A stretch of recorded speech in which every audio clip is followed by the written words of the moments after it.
حدیث پاک میں فرمایا قبر میں سزا ملنے لگے گی تو سامنے نماز آ جائے گی، پھر کوئی سزا ملنے لگے گی تو سامنے صدقہ آ جائے گا، پھر کوئی سزا ملنے لگے گی تو کسی سے کی ہوئی بھلائی تھوڑی تھوڑی تیاری رکھو، تھوڑی تھوڑی خیر رکھو، تھوڑا تھوڑا کسی مسکین کو کھلاتے رہو، چھپا چھپا کے پیر جمعرات کا روزہ رکھتے رہو، کبھی کبھی سارے گھر میں سوئے ہوں تو رات کو اٹھ کے نفل پڑھ لیا کرو، کچھ راز نیاز کچھ نیکیاں چھپا کے رکھ لو۔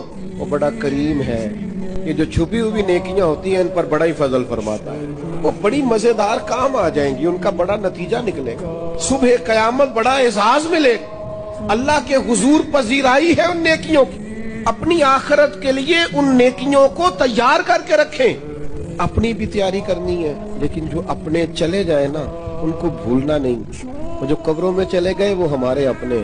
کچھ قبریں نا بڑی شکایت کرتی ہیں، قبرستان جائیں تو قبریں شکایت کرتی ہیں کہ زمانہ گزر گیا ہے کوئی آیا نہیں۔ اپنے گاؤں میں اگر قبرستان کسی گاؤں میں ہے تو وہاں بھی فون کرو، بارشوں کے بعد ضرورت ہوتی ہے قبروں کا پتہ لینے، تھوڑی تھوڑی توجہ، جانے والوں کی قبروں پر جانا، ان کے لیے دعائے مغفرت کرنا۔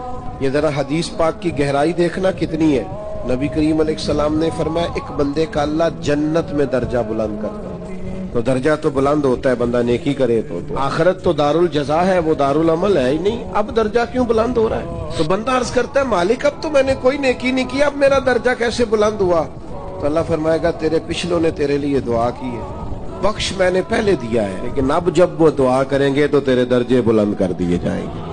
یہ جو ختم شریف ہے یہ ماہانہ یا سالانہ نہیں، یہ روزانہ، ہر روز کچھ نہ کچھ اصال ثواب، ہر روز دعائے مغفرت، ہر روز جانے والوں کو یاد کرنا۔ میں آپ سے ایک بات عرض کروں، مجھے آج تک کسی نے بلایا نہیں ختم کے لیے کہ میرے پردادا کا ختم ہے۔ آپ گئے کبھی کسی نے دعوت دی ہو پردادا جی کا ختم؟ بولو زیادہ سے زیادہ دادا، کوئی بڑی مشکل سے، ورنہ والد تک لوگ رہتے ہیں۔ کیوں بھول گئے ہم نسل نہیں ہے ان کی؟